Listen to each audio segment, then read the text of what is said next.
Party లక్ష్యం. 2 రూపాయలకే kilo బియ్యం, జంతా వస్త్రాలు, పక్కా ఇల్లు, పెన్షన్ ఇచ్చింది అన్న ఎన్టీఆర్. చాలని పెన్షన్ 5 రెట్లు పెంచారు. 200 రూపాయల నుంచి 1000 రూపాయలు చేశాం. ఒకే సంతకంలో 1000 రూపాయల పెన్షన్ని 2000 చేశాం. ఇప్పుడు ఏకంగా భారతదేశంలో ఏ రాష్ట్రంలో ఇవ్వని విధంగా 4000 రూపాయల పెన్షన్ మన చంద్రన్న అందిస్తున్నారు. ఇంతేకాదు డ్వాక్రా, దీపం, అన్న క్యాంటీన్ ఇచ్చింది మన చంద్రన్న. భారతదేశంలో ఏ నాయకుడు సాహసం చేయలా, కానీ మన నాయకుడు చంద్రన్న సాహసం చేసి ఎన్ని ఆర్థిక ఇబ్బందులున్నా ఇచ్చిన బాబు సూపర్ 6 హామీ నిలబెట్టుకునేందుకు ముందలికి అడుగులేస్తున్నారు. మన ప్రభుత్వ అధికారులకు వచ్చిన వెంటనే పెన్షన్ పెంచాం.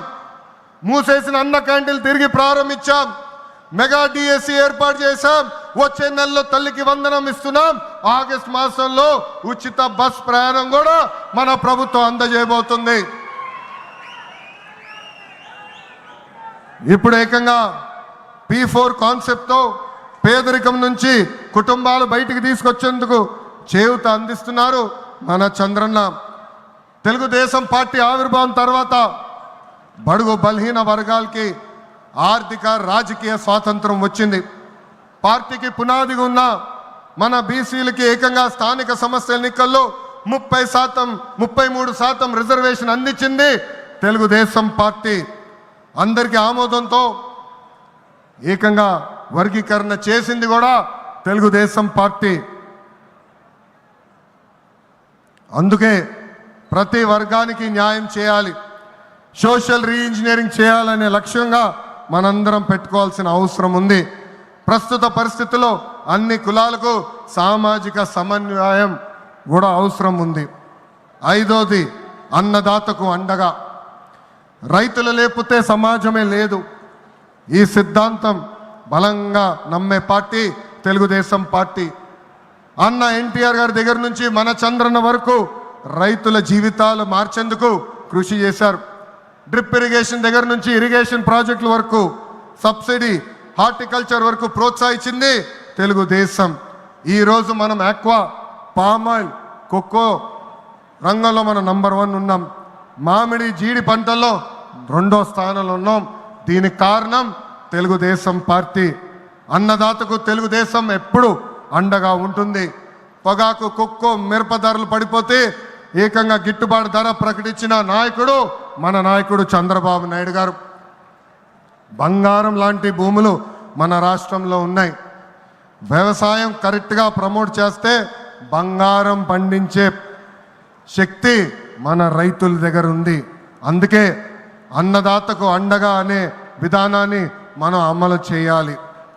6వది నాకు మనసుకు దగ్గర ఉండేది, కార్యకర్తలే అధినేత. ఒక అంజిరెడ్డి తాత, ఒక మంజుల, ఒక తోట చంద్రయ్య నాకు స్ఫూర్తి. ఆనాడు పొంగనూరు నియోజకవర్గంలో అంజిరెడ్డి తాత స్థానిక సంస్థ ఎన్నికల్లో నామినేషన్ వేసేదానికి వెళ్తే ఆనాటి పాలకులు అడ్డం తిరిగారు.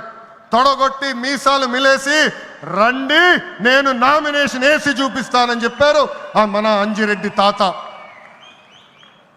బూత్లో రిగ్గింగ్ జరుగుతుందని బూత్కి వెళ్ళి కూర్చుంది మంజుల. ఏకంగా మంజుల గారు ఉంటే బూత్ రిగ్గింగ్ జరగదని ఆమె పైన దాడి చేశారు.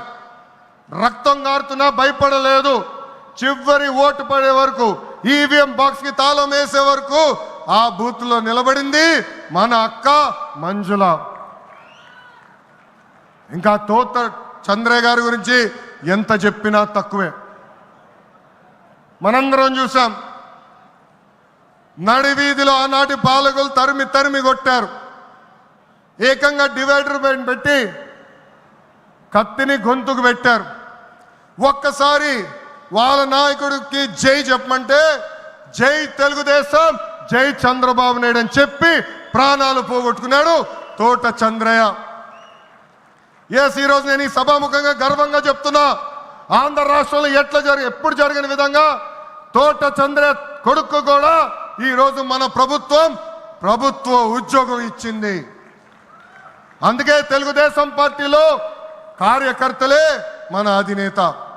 ఈరోజు మేమందరం ఈ వేదిక మీద నుంచున్నామంటే దానికి కారణం తెలుగుదేశం పార్టీ కార్యకర్త చెమట. ఆనాడు చంద్రబాబు గారు ఒక్క పిలిపిస్తే బాబు షూరిటీ భవిష్యత్ గ్యారంటీ చేశారు. నేను ఆనాడు నియోజకవర్గానికి వచ్చి మాట్లాడా, శంఖారావం చేయాలి, ప్రతి గడప తొక్కాలంటే మీరందరూ తొక్కారు. అందుకే కార్యకర్తలందరూ చెప్తున్నా, నాయకుల చుట్టూ తిరుగుతాం కాదు, ప్రజల చుట్టూ తిరగండి, మిమ్మల్ని ఎత్తుక్కుంటా వస్తుంది ఈ తెలుగుదేశం పార్టీ. కార్యకర్తలే తెలుగుదేశం పార్టీ బలం బలగం. దేశంలో ఏ ప్రాంతీయ పార్టీకి లేని విధంగా 1 కోటి మంది సభ్యత్వం, 1 కోటి మంది కుటుంబ సభ్యులు ఒక తెలుగుదేశం పార్టీకే సొంతం. పార్టీ ఆవిర్భావం నుంచి కార్యకర్తలకు అండగా నిలబడింది తెలుగుదేశం పార్టీ. నేను అనేక సార్లు చెప్పా, 2004లో ఆనాటి కాంగ్రెస్ పాలకులు అనంతపూర్ జిల్లాలో ఒక్కొక్క కార్యకర్తను చంపేస్తున్నారు. అది చూసి చంద్రబాబు నాయుడు గారు వాళ్ళ పిల్లలు ఫ్యాక్షన్లోకి వెళ్ళకూడదని ఏకంగా గండిపేటలో ఎన్టీఆర్ మోడల్ స్కూల్ ఏర్పాటు చేశారు. నాతో కన్నా కార్యకర్తల పిల్లలతో ఎక్కువ సమయం ఆయన గడిపారు. ఆనాడే ఆయన అడిగాను, ఇది న్యాయమా, నాతో సమయం గడపాలి కదా అని. ఆయన ఒకటే అన్నారు, ఆ పిల్లలకి తల్లిదండ్రులు లేరు, ఫ్యాక్షన్ దాడిలో చంపేశారు, వాళ్ళ కళ్ళల ముందర చంపేశారు, వాళ్ళకు ఒక తండ్రిగా నేను నిలబడాలి, అది నా బాధ్యత అని చెప్పిన వ్యక్తి చంద్రబాబు నాయుడు గారు. యువగలం పాదయాత్రలను కలిసా, వాళ్ళ కష్టాలు నేరుగా నేను చూసా. చంద్రబాబు నాయుడు గారు చేసిన సేవ ఆ పిల్లలు ఈరోజు కూడా మర్చిపోవట్లేదు. కార్యకర్తల కష్టం వస్తే మొదటిగా స్పందించిన పార్టీ తెలుగుదేశం పార్టీ. అలాంటి కార్యకర్తలకి అనేక సంక్షేమ కార్యక్రమాలు చేస్తున్నాం. 5 లక్షల రూపాయలు ప్రమాద బీమా, విద్య, వైద్యం, ఉపాధి కూడా కల్పిస్తున్నాం.